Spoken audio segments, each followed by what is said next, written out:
question that came from one of your classmates, and it says, is it correct to see humans as not really ever choosing to do something? Rather, they just respond with whatever programming is dominant. Okay, I'll go ahead and read the rest. It seemed to me that since humans don't have a mind, then they can't really choose as we do. For example, between an action urged by our vehicle's programs and one more in line with next level waves. This question has been in mind ever since I wrote that letter. Let's see. I think that's all the question. Now I'm going to ask you all what's wrong with that question, or if you can you set him straight in? Emily? Well, I could be wrong, but people understand that it's even in human genes to make the right choices, and that, or to make choices one way or another. You mean that it's already in the genes to make those choices? No, it's part of the genetic inheritance to take options and to make choices. Okay. They're not necessarily governed by their genetic inheritance. Those choices? Right. They're not governed by their choices, but it's also in their genes. And I think their genes, the information of their genes is what we would call their mind. If you took their genes as a composite, and then, what does anybody else want to add anything to that? Let me first of all, Pam Muddy said, I don't know if you could hear, that she felt like it was in the genes to have an option and therefore a choice, and that each individual has a choice to exercise. Even though his genes might be responding to something, he also has within the structure of his genes the choice to not respond, or to respond in a better way as against a lesser way, even though there might be a tendency in the history of the individual to respond the lesser way. Do you follow that? And by Alex, so do you want to add something? I might be just saying the same thing, but if we remember that the person their first initial response may be, the variability may be a genetic response that's well ingrained in the genes, but he has the option to say, wait a minute, I'm going to respond this way, and then by waiting, he can choose to recall a program where maybe someone responded nicer to him or something, and then he can choose to use that to respond in a positive way. That's true. So in other words, he can draw on the storehouse of his experiences, both the conscious of this vehicle's experience, plus the programming of the past, in generations past in his ancestry, and he can even hesitate and draw on responses that would not be maybe the most immediate. So what he's saying then, that if he stops and thinks about it, he can draw on a better choice than one that he might draw on off the top of his head. Is that what that adds up to? Is that close? Simply, I was thinking of that all the humans, they have a basic genetic makeup, but they also have free will. Then they have the option to have the control of their circumstances. And a circumstance might come up that their genes might lead them to have a certain type of response, but if they recognize that, then they would have the choice to have a higher response. Well, what's going to enable them to recognize it? One thing's going to enable them to recognize it is also additional programming that has been put into the gene. You see? So what they have the choice of is which to tap. They can tap the one that is quicker, the response that is quicker, the one that's off the top of the head, so to speak, or they can, but they do have the choice of going through the programming of everything that could be related to a possible response to that particular action or circumstance. And they can make a choice based upon the experience of their programming on how they want to respond to it. Now, they can't respond in any way that has not been previously programmed. But this does not mean that they don't have a mind. Now, we need to correct something there. If when we were trying to help you understand that you had a next level mind, and we said that vehicles do not, or humans do not, let's change that and update that to say the vehicles or the humans have minds, but they have very primitive minds. In other words, the composite of what they have experienced and what they have in their genetic storehouse is still a mind. And that mind still goes on through that family tree genetically. Now, if you imagine that happened to you, let's say that one time you were in a garden like this before coming here, long, long time ago, you were in a garden, and that garden through thousands, millions of years improved and improved and became more civilized and more advanced, and always upgrading, always improving, and that the chaff was cut down, but it still never destroyed any vine. The vine, meaning the tree, the family tree. And until one point you reached a place where your conduct was as high as, quote, human conduct could go. It was at that point of having finished the school of human, and at that point at which you would then not need the fear of death or disease to motivate your improvement. See, we can see that the best tool the next level has is to make you afraid of disease or afraid of death, and that causes you to improve. In a sense, the religion and reincarnation believers even prohibit the full throttle forward movement.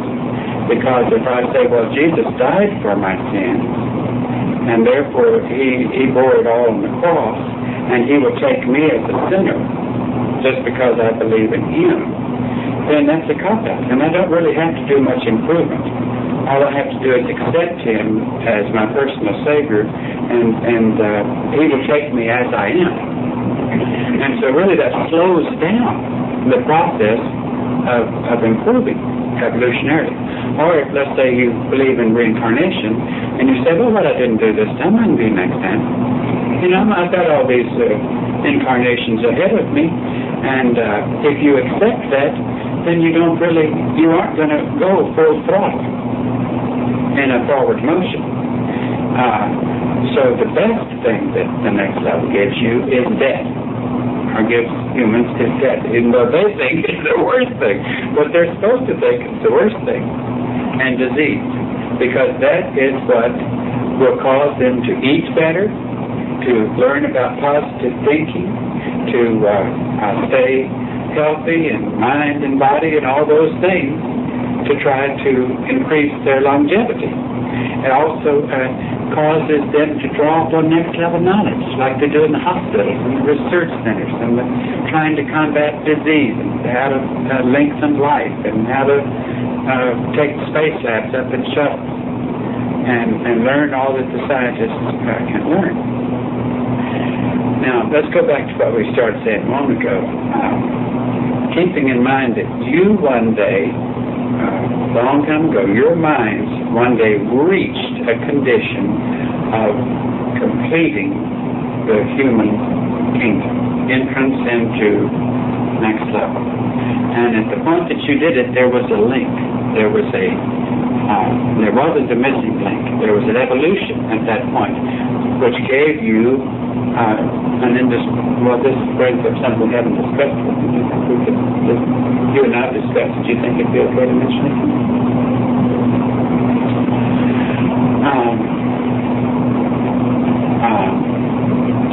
At this point, when you could have put this together.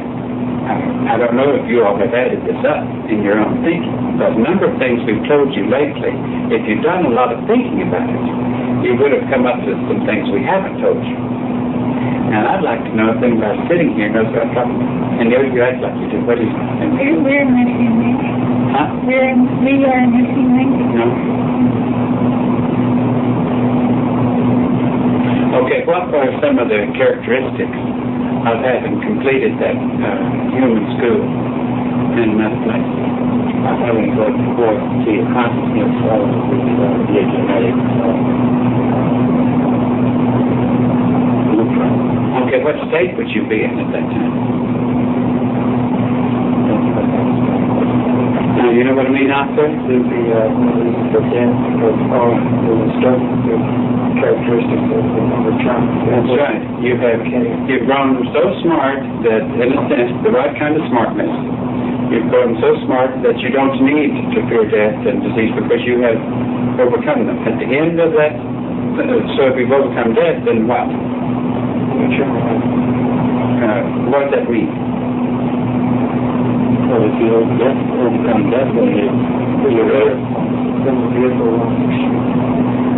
Well, what does that mean? And what does it mean? Does it mean that you won't consciousness? Well, of course you won't lose consciousness because what else does it mean? Everybody? Maybe that motivation wouldn't be the same way that you're just saying as a human group, trying to improve. You need a different type of motivation, but what condition have you reached? I already said you've reached one that doesn't need death or disease, but then why? But then if that's so, then what condition were you in? That's good? I think you reached the condition to be a newborn member of the next level. Well, what does that mean? We get wrong. What does that mean? Well, it means that you're place. No, I mean let's talk plain and simple. Does this mean develop the mind? No, it means more than that. What? Doesn't have a body stimulate. That's right. And you already hit the nail on the head. Because there's a secret. You have graduated through a long process of thousands and millions of years, and you ended up with what? Eternal life. Now, what condition is eternal life? That's what he said. A blob? Is it a blob? Okay. Then you occupy similar, maybe not doesn't look like this, but it's something you can operate. It's one that is no longer programmed for decay and death, and so it would be considerably more civilized than this vehicle. Now, does that mean that you all have one of those someplace? That's what you add up to, and that's what we were hoping you had. That's what we said, yes. If we reach that state, we would. Okay, now this is why we want you all to think about these things, because we want you to think of the side implications of what we have taught you. In other words, if you're reasoning this out, and Links has said that before coming on this task, you finished a human level up to the point of being a member of the next level of the kingdom of heaven, and you, by doing that, the motivation for death and disease was not there, and you had overcome all the things that would cause destruction and disease, then that means that you have a very advanced, not necessarily indestructible, but you have a vehicle that would not destruct itself. Do you follow what we're saying? You have one that would not that wouldn't have a certain number of years.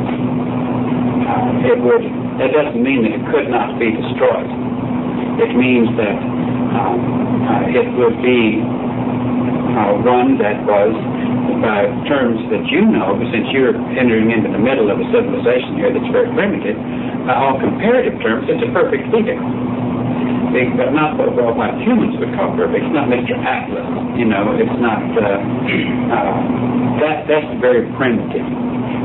But and you don't know exactly what it looks like. But it's very important that you recognize that somewhere, we don't know if it's cased in a chunk of ice or if it's on a machine or what, but somewhere you've got a vehicle.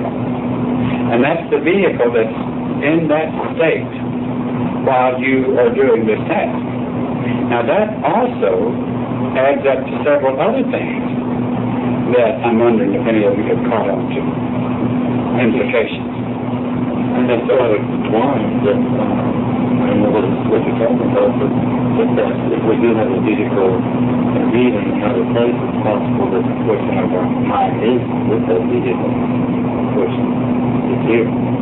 Well, it does mean that probably just enough to sustain it is there. We don't know how you could define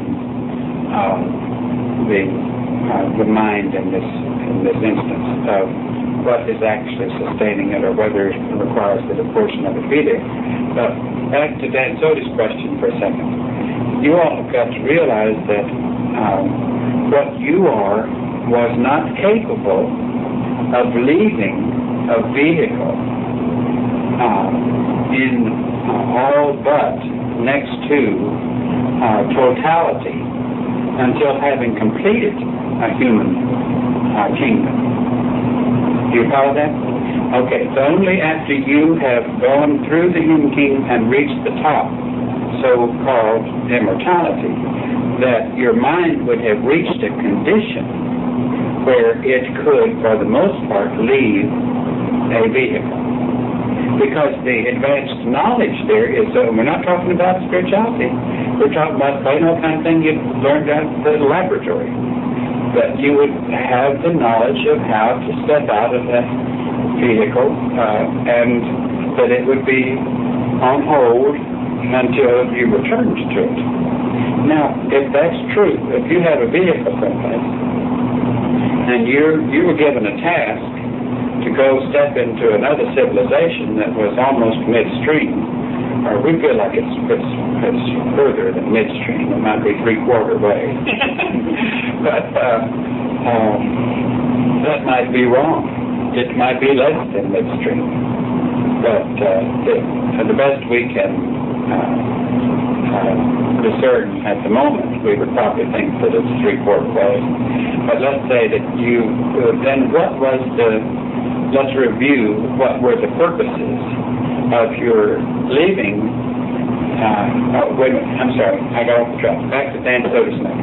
We've got to remember that human vehicles are, and the mind that's in them, are just this process of growth and development at a primitive state. What you now see as humans. That doesn't mean they don't have any mind. It means they have a very primitive mind, just as they have very primitive vehicles. Their minds, they don't have much wisdom. They don't have much knowledge. They can't see the things that you're seeing.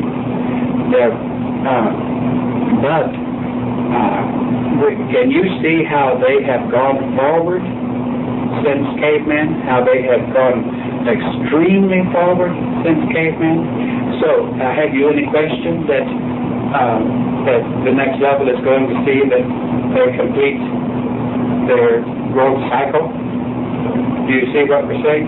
Even though you, because of the mind that's in that vehicle, and the mind that can't very clearly see through the eyes of that vehicle and reason through the brain of that vehicle, you see this world as very rotten and very bad and very evil and very stupid. And in a sense, it is all those things because of what you are. But it really isn't any of those things. It's only primitive. It isn't any of those things, because it's only primitive. Now, as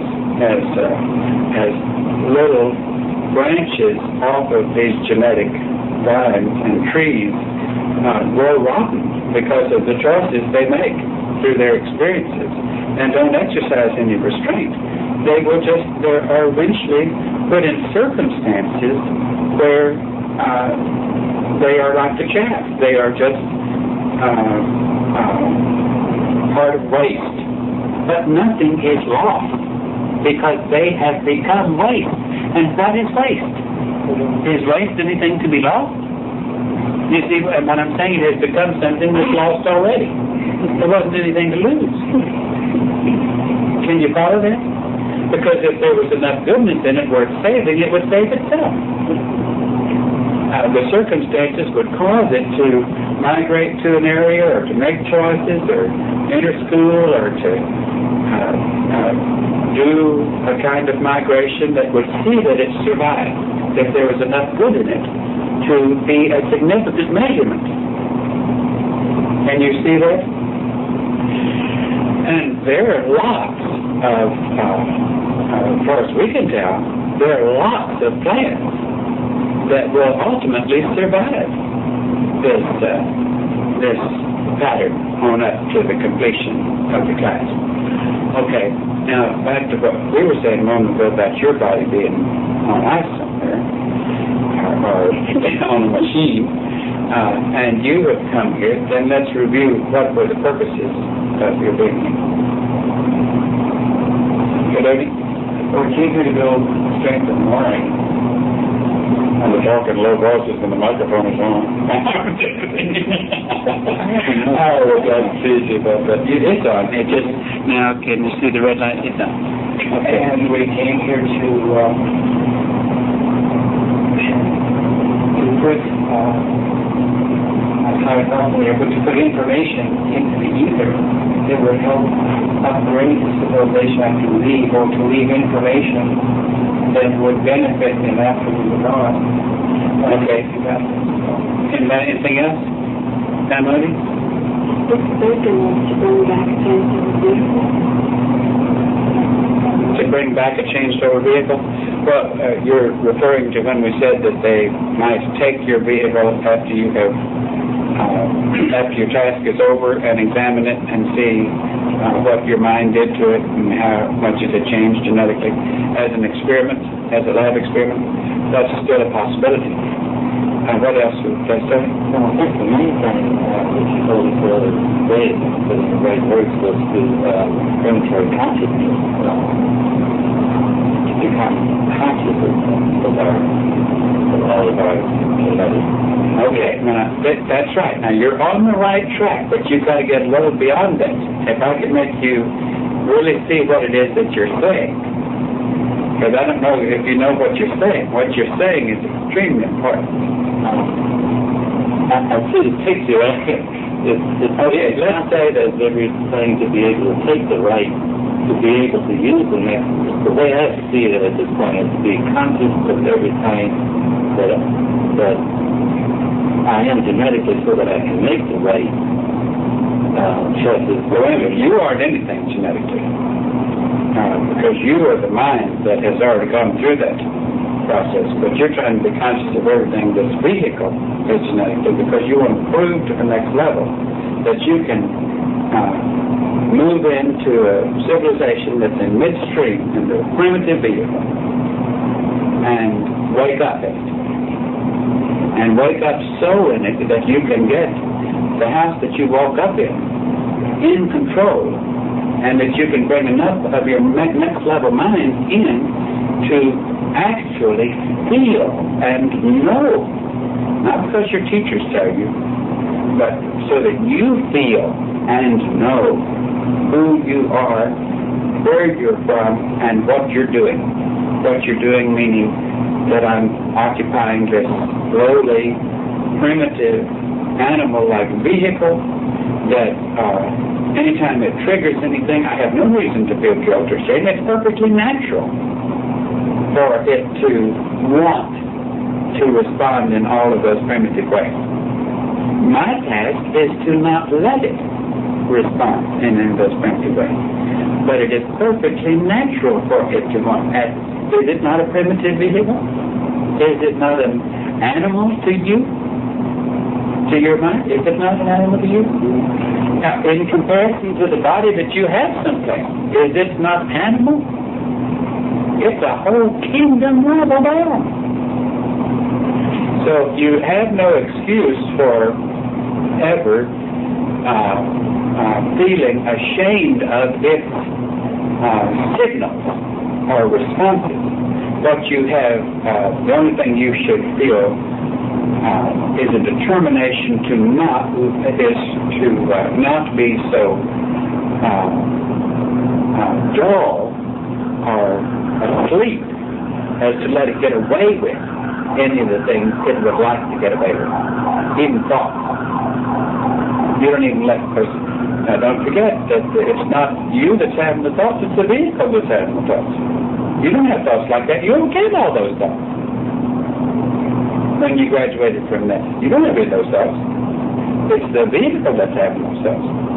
And so your mind quickly jumps in and says, just as it would if you were controlling if you were a puppeteer and you were controlling an animal puppet, but it was a live one.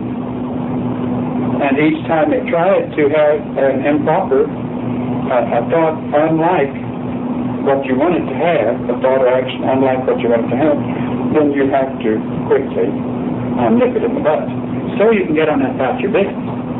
But you're actually stooping into a human vibration if you get into shame and guilt. And you see what we're saying? Because that's you just simply demonstrated, if you let it get away with something, that you weren't quick enough, you weren't keen enough, and you were failing in at that moment in the task you were sent to do, to prove that you could keep the vehicle in control.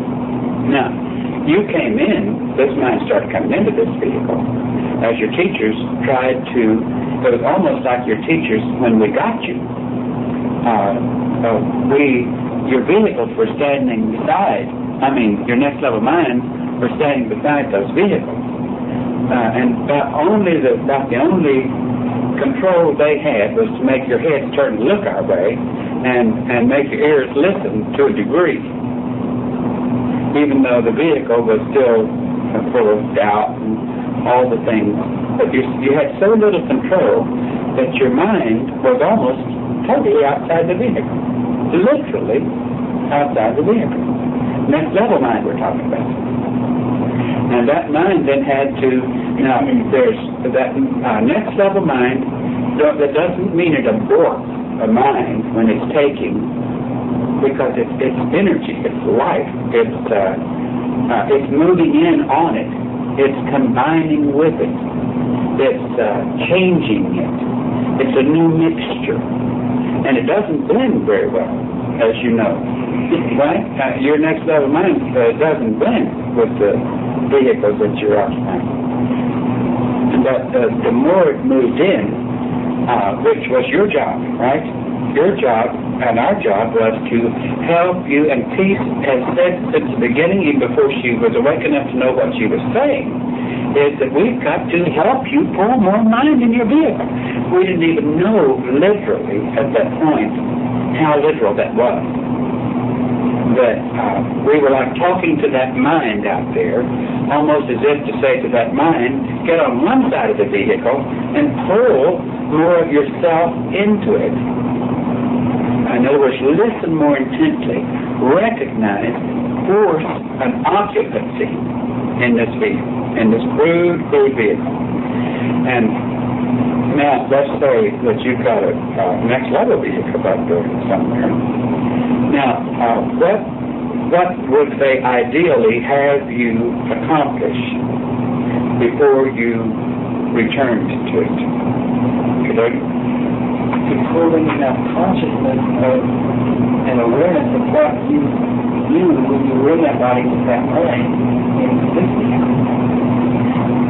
So you're getting almost, if you were really good at it, I don't expect you to get that far, capable of getting back to almost the same level of consciousness, of awareness, of knowledge. I'm sorry, I disagree with you. In this vehicle. I think you are capable, and I think he does too. But, or let's say for all purposes, Right. so that there would not be any shock or jolt or loss of consciousness at a point that you would leave this and into that. It's almost like if you want to do the task the way they sent you to do the task, you're going to get enough of your next level mind in that vehicle so that when you should approach that other one,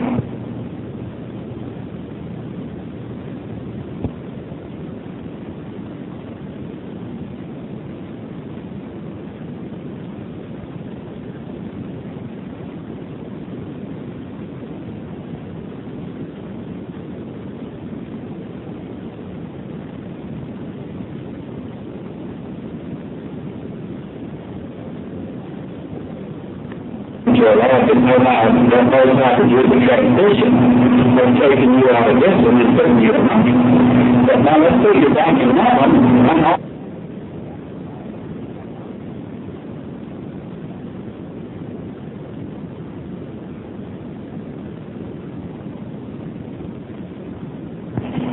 Other than you go into a lab that knows how to do the transition of taking you out of this one and putting you in that one. But now let's say you're back in that one, and all systems are go. And you're back at complete mind. In a sense, you should be going back with more. Because some of the knowledge that you're learning about how a garden grows and the effort it takes to get control of a primitive, occupying a primitive house, that vehicle you had back there, has never had that experience. You're taking more knowledge back there than it has. But what you want to be sure is that all of the knowledge it has, you have brought into this one. So that when you're put back in that other one, there is no shock. Your consciousness goes right back in there. I mean, ideally, we could walk that foot into a lab on a spacecraft or someplace, and if they sit him down on a table, they bring his machine body or whatever it is, his kept alive body, put it on another table, they'll do a little number, and he'll walk over to that other little table and say, "Buddy, how you feeling?" And there's no incompatibility. There's no shock. There's no strangeness other than the fact that he looks at the body with the memory of what he had of it and says, "Oh yes, this is me."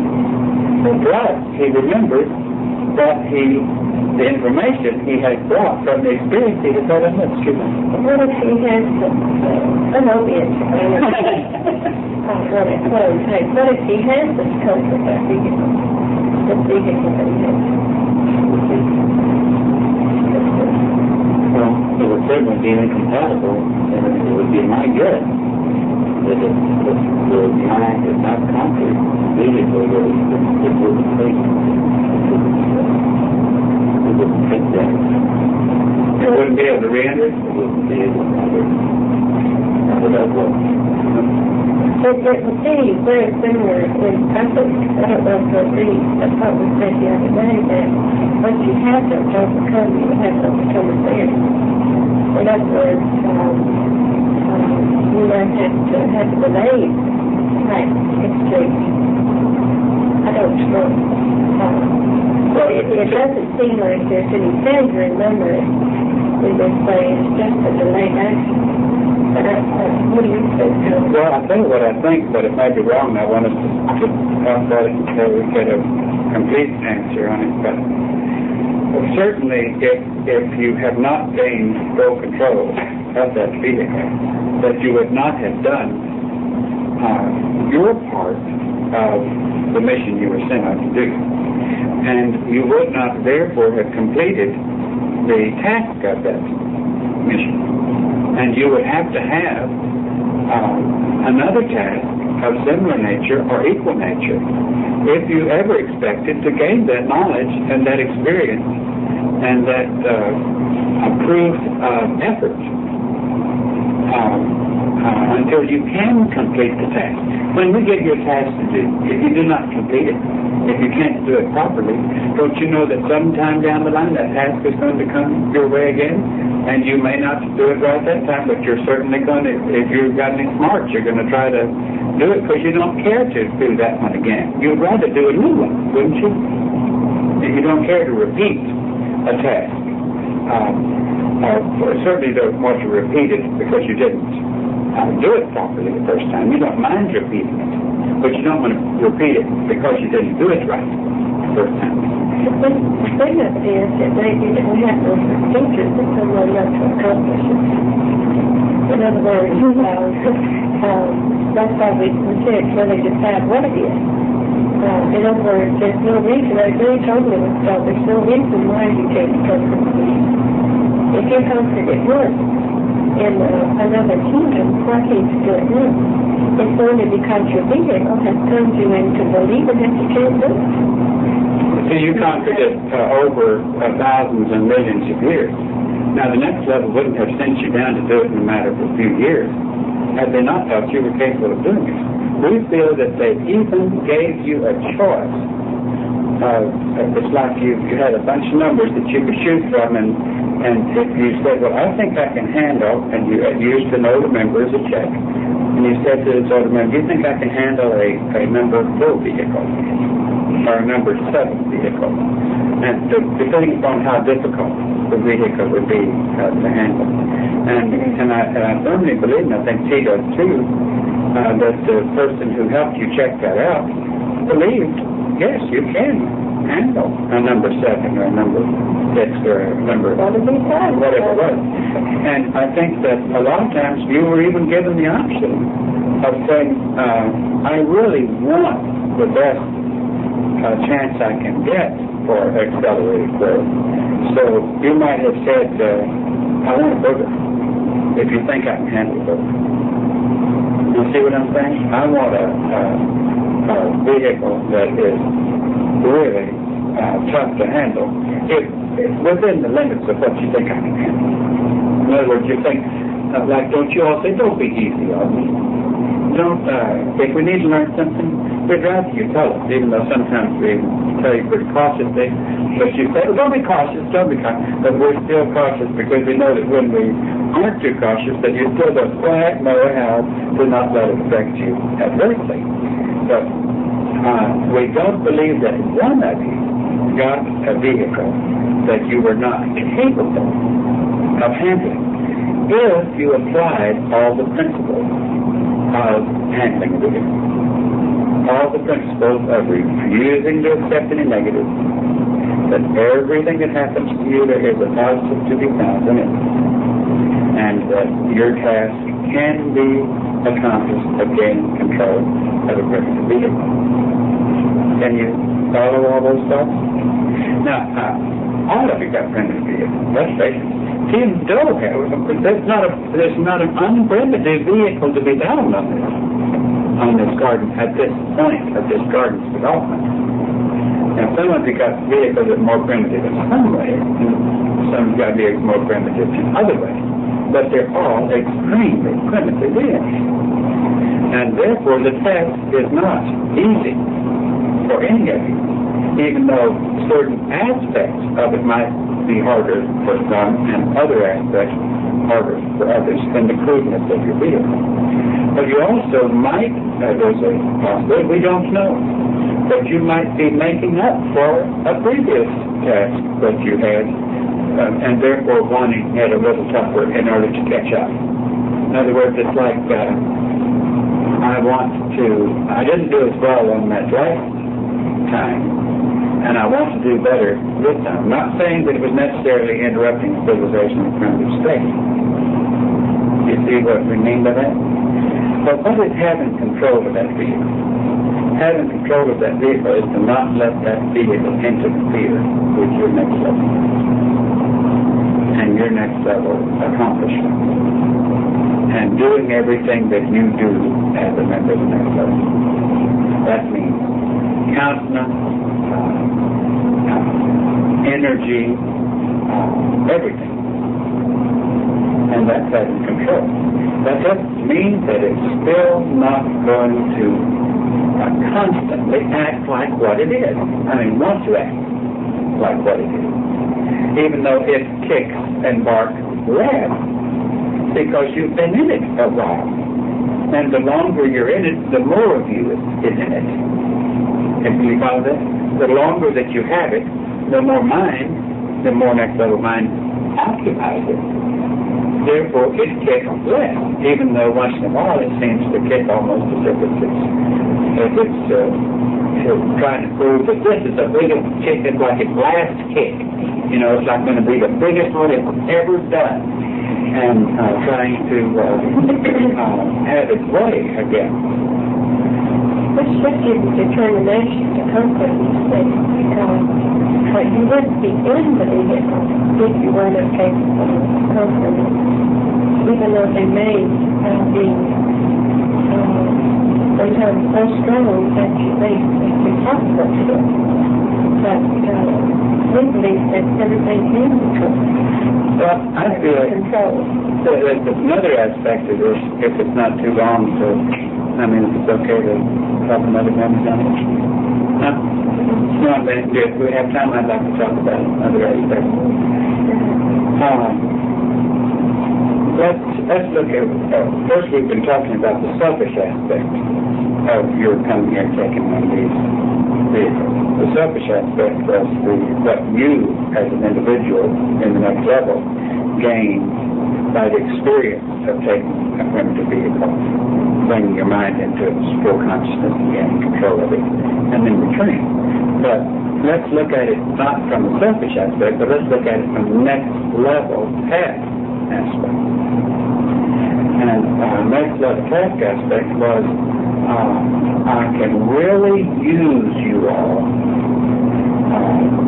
to be a tremendous accelerator in how the garden grows, in causing the garden to grow very, very much faster if you go down there and deposit these thoughts and this information and leave. We don't know what all we're leaving, whether it's tapes, books, segments. We don't know what we'll leave before we leave. But we do know that we have to leave what will be a significant contribution to accelerating evolutionary process for the garden. Now, if I have been sent to, as a member of a team, to do that, let's say that all of you are a member of a team sent to accelerate the garden's growth by the presence of our minds while we're here, and the presence of, it's like proving to them that they can be better. Proving that it's like putting those thoughts in the air and putting your actions as examples in your out-of-breath tests and your segments and our tapes and the radio waves of all that you think about. Now, if I am slow to conquer my vehicle and I entertain vehicular activity that's unlike next level activity, I am contributing to the destruction of the task as a crew member. Do you see what I'm saying? I'm a dead weight to a degree, or I'm a threat, almost like I'm an apple that's got a sore spot on it that needs to quickly get that sore spot healed. Because it's not total forward motion. It's like you want to, if you think of yourself as a crew you had a job to go down and interrupt the civilization and deposit this information and of your effort of overcoming the primitive vehicle, then don't you want to accomplish it for the next level? I'm not talking about don't you want to accomplish it so that you won't have to do part of it again. That's selfish. In other words, don't you want to accomplish it because you were given a task then you want to prove that you were worthy to have been given the task to go and do it. Do you follow what we're saying? And in a sense, you're not going to, the next level's task will not be as good as it could have been if you had less than your best control of your vehicle. Collectively, you see what we're saying? And individually. You know, what the essence means that your arrival is under control accomplishment. It just means that your incentive for doing what should be better. In a sense, I was saying that there are... I know, but I don't want to mention something. After I'm such a drag, I better make some back. That's a cop-out. No, that's a cop-out. Twisting it in a way that isn't what we mean at all. And we wouldn't be telling you this if you weren't at a stage... You're a bigger drag if you drop out of the class. You're a giant drag if you drop out of the class. I mean, if you want to be a drag, drop it out. You see what I'm saying? That would be a real drag. But because the next level mind still came to do the task and didn't do their part of it. In other words, you are at a stage where you should take this from where we're coming from and not from where the vehicle. Like we're not talking to the vehicle. We're talking to the mind. And minds get this, and I can get those vehicles under control and see those things. Every time you put a negative thought or have a negative action at your vehicle, that you allow your vehicle to do, you're putting that in the ether and adding to what the humans have to. In other words, you're not upgrading the humans in any way. And every time you overcome the vehicle, you are putting things into the ether, which will be upgraded in the vehicle. Right, if you could keep the perspective we're trying to give you now, it would make control of the vehicle so much easier. Because you'd see yourself as something so, I don't want to say so separate, because you can't permit yourself to be separate. Because you've got to be so close as to keep that vehicle under control. But you could see that the person at the helm is perfectly capable of being at the helm. You have even been at this helm before, and now you've got 10 times the mind you had when you were at this point at that helm before. Do you understand that? Which means that you could do it very easily if your vehicle's been done into believing that you can do it. Now, one thing that happens when you accomplish a task, like graduating from another garden and overcoming a vehicle, like the first time you did it, you become very gentle, you become you're not aggressive, and in other words, you have lost those characteristics, but now you've got to become aggressive with your vehicle. In other words, your vehicle makes you feel like it's doing everything that is right, even though you might cut somebody down with a remark. You know what I'm saying? Like you're really doing something right, and even though your mind is saying that it isn't right. You might see somebody, your vehicle may see somebody breaking the procedure. And I'm not talking about the vehicle, because the mind really doesn't see it in the same way that it is affected. In other words, the mind will see a broken procedure, but it isn't affected by the person breaking the procedure. Only being aware that that person is breaking the procedure. The vehicle will have a response to somebody breaking the procedure. That's the difference in the two. Now, what the mind has to do is come in and break the vehicle. In other words, the mind kind of backs off because the vehicle is stronger in the negative action. the next level mind is stronger in the positive action. But yet it's hard for the mind to come in and be aggressive to the negative because it isn't aggressive normally, and it's something that you have to make yourself do in order to get it under control. It's like riding a horse for the first time. You get on it, and at first you're afraid of the horse.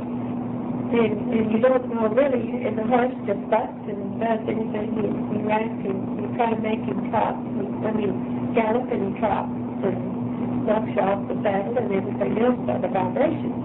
But once you begin to get used to that horse and realize that the horse needs somebody in control of it, otherwise it's going to do its return to a feeling. No function just goes by. Then you become stronger and you realize all you have to do is pull a little hard on the reins or kick him in the side with your heel or patting or whatever you feel like doing as you move along. And the stronger you get, the more in control the horse gets. But you don't have to get mean at the horse. You don't have to whip him. You don't have to stick him with spurs in the side, even though cowboys do it, but you don't have to. Just riding the horse, going for a horseback ride is what I'm talking about. If you whip a horse and Sam's going to force you to do what I say, that's really wrong because, you don't have to do that to a horse. Now, when you do other destructive things to his genetic structure. Let's translate this into what you're doing. The next level mind is not aggressive. It doesn't do a bit of good to whip this vehicle, or to browbeat it, or put it down, or anything like that. When all you have to do is just slowly get it under control. Not allow it to do the thing that it's in the habit of doing. And bring knowledge into it. And bring your next level mind in so that it is doing what your next level mind has already done before. And it's very simple. And once you are aware that of the characteristics of the vehicle, and you're bound to know what they are now, then why allow the vehicle to mouth off, buck you, or whatever it is doing to you at this time, without your next level mind stepping in and making it, wait a minute, that's not the way to act. Wait, what in the world are you doing, vehicle? You silly thing, you know you're not supposed to respond like that. This is you talking to it. But you don't put it down so that it begins to affect your mind. Where you feel so detached, I don't think your mind can be detached, but it can feel like it isn't doing a good job. You see what I'm saying? So really concentrate on getting that vehicle under control and don't allow it to get away with it. Because you do have the power to do it. You don't allow it to get out of control. You do have power to get it under control. Okay? You want to read that? What? Louder. I want to correct, maybe don't need to, but put that moment ago that you have been in this state before. But of course it was extremely different. Because when you were in this state before, your mind was so small and you didn't really get control of the vehicle. You were just in the stream going upwards. Do you see what we were saying? You were just in the mainstream of forward motion when what is your next level mind now was so small as to be in its natural condition in a vehicle such as these vehicles down there. Have you thought of that thing before? It sounds like it's something that I would not think it was I was doing it we couldn't overcome. Yes, you did, but you overcame it over hundreds and thousands of years. Do you see what I'm saying? But at any given period of time, you didn't have the consciousness that you now have. You did not get control of that vehicle when it was that's called the station of your vehicle, station 1900 and so-and-so, out of a possible 50 something. You see what we're saying? And when you were at that 19, which is where your vehicles are now, you certainly didn't get it under control. Because it died, just like these vehicles are all going to die. I mean, not necessarily yours, but I mean all the others that are the same as yours, because they're appropriate to this generation. You understand that? And you didn't have the mind in them to control them. You didn't even know you had a mind any more than these know that they have a mind. They call it, they have a soul, they have a brain, and that, you know, that's the lingo that they know, that's all they know. And that's exactly what you knew when you were at that same point in growth. But you did survive, or you would not have reached that end and come to do such a thing as you're now doing. Let's say they have a better chance of becoming a girl than we did before. Because they had more strength than well, now, yes, now you wouldn't be given the task before of overdoing. You couldn't do it. Now you can do it because you have the mind that is you has completed that whole cycle. And even though you're entering into a midstream evolutionary human kingdom, the mind that has completed a human kingdom should certainly have the strength to control the wild animals.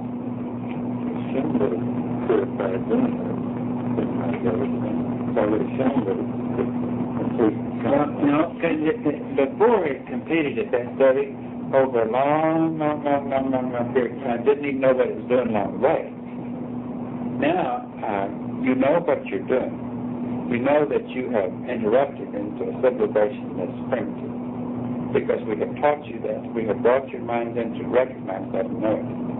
And your mind having become what it became before it came to take these vehicles, certainly has adequate strength, more than adequate strength, to take a primitive vehicle and control it. Or control it adequately. You're not going to ever totally shut it up.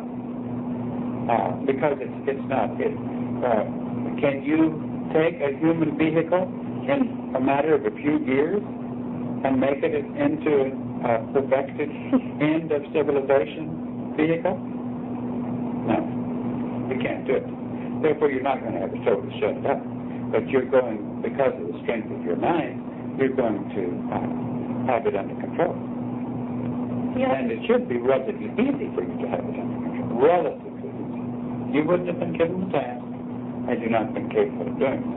But the task is, don't forget, it's not totally selfish. You should think more of, I am not making my contribution to what the next level wants to accomplish with this garden if I don't gain perfect control of this vehicle. And to remind you what she said a moment ago, if you gave in to thinking, well, since I'm not going too fast, I'll just throw in the towel, that would be the ultimate of not making your contribution. You know, that would be the worst thing you could do to the next level task. Because you can't drop out of it. You couldn't even drop out once you were sent. This is what you realized a year ago in Blackhawk. You follow what we're saying? There's no dropping out. You can stop participating in the task. And in a sense, during that time that you're not participating, you are in tremendous drag upon the task. But your mind is going to have to return and be accountable for a task you did not complete. And for those who did not complete it, in essence, slowed it down and contributed to a drag of the total forward motion of the task. What was trying to be accomplished. Right. Can you all see these things? Actually, they left because it didn't want to be a drag. They became a greater drag. And it weakens our forces. It makes us have to do more. That's right. It puts more of a load to those who are still on the wagon with the horses than if there was still a greater crew handling the horses. All of you all had horseback riding when we were in Canyon Mountain. And remember how you controlled that horse while you were riding? Did it just go in where it wanted to, or did you allow it? Did you make it go where you wanted it to go? Well, Wasn't that right? And they learn something from that, I'm sure, whether they didn't control it or not. You know what I'm saying? Because you know what I'm saying. Because your vehicle is that way. It goes according to the genetic structure. Yes, you can learn doesn't correct it because it's made to do that way. That's the way the vehicles are designed. But in a horse, it's designed to go any way it wants to if no one is directing it. But yet, when a horseback rider gets on it, then it is supposed to go according to where the rider wants to go. But yet, if the horse isn't directed to go a certain way, he will go according to his genetic structure. And so you've got to realize that what's in your mind is enough to make those vehicles do exactly what they're supposed to do. And, but you've got to realize your strength. You don't realize your strength. That's right. And you're actually, for the time that you're here, you're actually tools of the gardener. While you're here, you are tools of the gardener. Because what you're doing here is a in-close, it's like the claw and the spade that are actually down in the dirt tilling and adding fertilizer to make a fast forward motion. And like he said with the horse, it took a man to teach the horse he could become something. It takes the next level coming in periodically with the next level helpers to teach that they can become things. And they can even become a part of the gardener's family.